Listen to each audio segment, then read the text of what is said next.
I was sent along to church.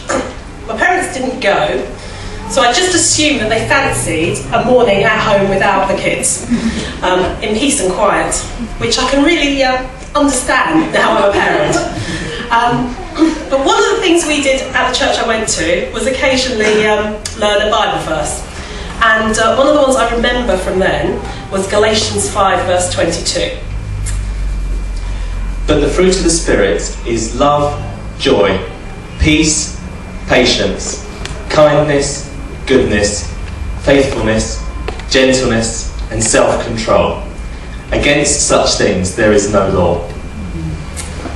And I think that I used to think that this was just about sitting back and letting God work things out in us. After all, it says the fruit of the Spirit, His Spirit. But I think now that it implies letting us work with the Spirit, with His Spirit, which again, I don't think is quite as passive as it sounds.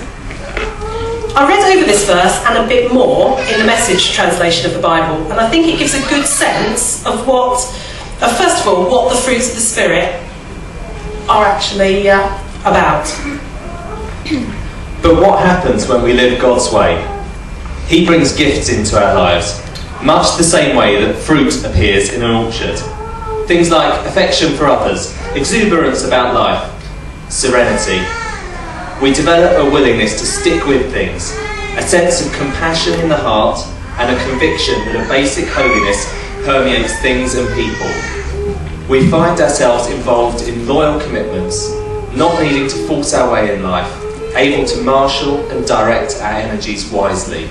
So that's the bit about the fruit, but then it goes on to say this. Legalism is helpless in bringing this about. It only gets in the way. Among those who belong to Christ, everything connected with getting our own way and mindlessly responding to what everyone else calls necessities is killed off for good, crucified. Since this is the kind of life we have chosen, the life of the Spirit, let us make sure that we do not just hold on to it as an idea in our heads or a sentiment in our hearts, but work out its implications in every detail of our lives. That means we will not compare ourselves with each other as if one of us were better and another one worse. We have far more interesting things to do with our lives. Each one of us is an original. So that bit, let us not just hold on to the idea in our heads or as a sentiment in our hearts, but work out its implications in every detail of our lives. So I really think it's like working hand in hand with God. It's like getting on and tending a garden where the fruit can grow. Putting our lives in a place where God's Spirit can be free to work in us. And fruit doesn't just happen. Some things are easier to grow than others. I'll tell you about 3 of these, not all fruit, but never mind, that we've tried to grow in our garden. And when you're gardening, some stuff grows easily. In our garden, it's rhubarb. Our rhubarb was just bunged in the ground, any old bit of ground, and it has grown and grown and grown. We've already had rhubarb crumble this year, and we happily chomp bits off of it, but it keeps coming. It keeps giving us tons and tons of good fruit, even when we ignore it. And I think that some of the spiritual fruit in our lives probably comes fairly naturally to us. Some of us will be patient, some of us will be joyful, and so on, without really needing to try at those bits. But likewise, some of that list of fruit is a bit of a more long-term project. You have to be, some of you, with lots of effort and not a lot of reward for some of you at the beginning. And we call this asparagus syndrome. You have to wait 3 years for asparagus. We planted it out in the first year. The second year, last year, there was some growth. And this year we're expecting some harvest. And when I first wrote this, we seemed to have absolutely nothing. Not even a shoot popping up. And by this time last year, we definitely did. And sometimes in our lives, we work really hard at perhaps being more loving, or more self-controlled. But nothing seems to be changing. We're just the same people that we've always been. Selfish, lacking in self-control. But we can still hope that under the ground, hidden forces are at work. And in fact, on Friday morning, we discovered 2 little shoots of asparagus, that made their way to the surface. So there is hope, okay? Even if things are looking tough, stick at it. And for a few years running, we had stacks and stacks of courgettes. We had courgettes in stews, fried, ratatouille, courgette cake, courgette bread. I was the courgette queen. But then for the next 3 years, we had complete failure. The slugs ate them. The ones that escaped the slugs were feeble and rotten. And I thought we could do courgettes standing on our heads, that there were no difficulties with it. But I was wrong.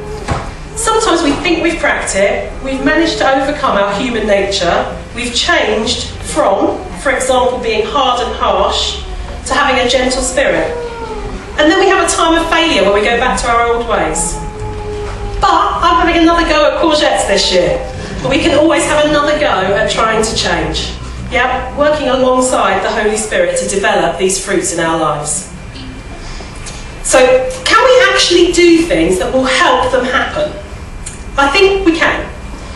One of the areas that I'm really not very good at of this list is joy. I tend to be a real pessimist. In our relationship, Martin is definitely the opposite. I'm the pessimist. I think of all the ways that something can go wrong, and if things start to go wrong on a day out or something like that, I tend to have this kind of teenage strop. Oh, it's all gone wrong and nothing's going to be right, there's no point in doing it now. I really, most of it goes on in my head now. It used to go on out loud, but it's still there, definitely. And so I'm not good at the joy thing. But over the last few months, the subject of joy has come up a few times in a number of different places. And a blog that I was reading suggested that you made a list of 1,000 gifts in a year in your life. 3 things that you were grateful for every day. And they called this the Joy Dare. For example, one day you had to do this 3 things that you'd read that you were grateful for. Another day, 3 gifts that were white in your life. That was my white bedspreads that my mum bought me and made me feel like a real grown-up. And 3 gifts that had nearly run out. I've got some ginger syrup that's very nearly gone that I got from a market somewhere, and I know I won't be able to get more of. So that was one of the things that gave me joy. And the point is that gratitude brings joy. In an article in Psychology Now, it said, gratitude is a sentiment that we'd all do well to cultivate. Feeling thankful and expressing thanks makes you happier and heartier. It goes on to say, just take a few minutes every day to jot down things that make you thankful. From the generosity of friends, to the food on your table, to the right to vote. After a few weeks, people who follow this routine feel better about themselves, have more energy and feel more alert. And feeling thankful can even bring physical changes. Studies show list keepers sleep better, exercise more, and gain a general contentment that may counteract stress and contribute to overall health. So, in a simpler way, I remember the speaker, Jadon, who's coming later in the year, saying that we should all have an attitude of gratitude.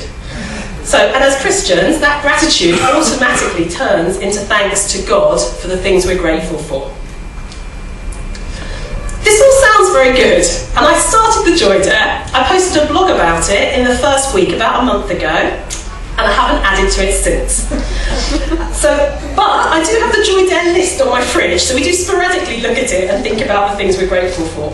I also started a gratitude book. My friend sent me this, and it's got daffodils on, which are one of the things that I'm really grateful for. I love daffodils. And I couldn't decide what to do with it. And when we were talking about gratitude, Ruth said, I wish we had a book to write things down in. So I kind of thought, that would be a really good use for my book. So we started with that, and then I think, I haven't even written the dates down, but I started on the 3rd of March, and I'm only about 4 pages in, so I haven't done very well with that either. So I'm not speaking to you out of my strength here, I'm speaking to you out of my weakness, yeah? The important thing is to keep trying, to keep having a go, yeah, and to keep thinking about it. I'm definitely thinking more about things I'm grateful for, and I think once you start having that sense of gratitude, it changes your thinking about life. Yeah, you start to think about all the things you do have and not worry so much about all the things you don't. So the fact that I start things a lot and don't finish them, I think shows that I'm not so good at the self-control either. So that's kind of all I wanted to say in that aspect.